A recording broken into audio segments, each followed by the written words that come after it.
रहमान या का नाबुद या का नस्तईन। तमाम पाकिस्तानियों को अस्सलाम वालेकुम।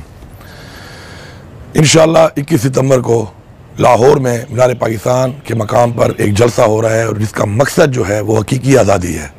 हमारे आबा और अजदाद ने अपनी जानी और माली कुर्बानियाँ दे के पाकिस्तान हासिल किया और आज वो वक्त आ गया है कि हम माफिया से, इन करप्ट टोलों से और इन मैंडेट चोरों से अपनी हकीकी आज़ादी लें और उसके लिए आप सब ने निकलना है। इमरान खान ने हमेशा कहा आपको कि आपने घबराना नहीं है। मैं इस हुकूमत से कह रहा हूँ, मैंडेट चोर हुकूमत से, कि आपने घबराना नहीं है। इंशाअल्लाह पूरा पाकिस्तान निकलेगा और पख्तूनख्वा की आवाम से मैं मुखातिब हूँ। आपने भरपूर तरीके से निकलना है।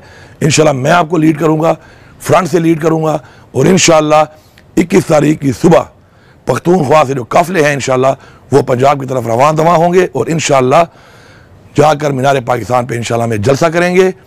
और वो वक्त आ गया है कि हमने अब फैसला करना है कि हमने अपने बच्चों के लिए, अपने आने वाली नस्ल के लिए आज़ादी लेनी है या इन चोरों, लुटेरों, माफियाज और मैंडेट चोरों के हवाले उनको करके उनको ग़ुलाम बनाना है। इंशाअल्लाह हम आज़ाद हैं और इंशाअल्लाह हम आज़ाद रहेंगे और अपनी आज़ादी के लिए हम इमरान खान के साथ थे, इमरान खान के साथ हैं और इंशाअल्लाह इमरान खान के साथ रहेंगे। इंशाअल्लाह 21 तारीख को फिर एक इंशाअल्लाह अमल और इंशाअल्लाह इस पर बात होगी कि हमने क्या करना है, किस तरीके से करना है और इंशाअल्लाह हम इमरान खान को आज़ाद करवाएंगे और हम पाकिस्तान को इन माफिया से इंशाअल्लाह आज़ाद कराएंगे। आप सबका बहुत शुक्रिया।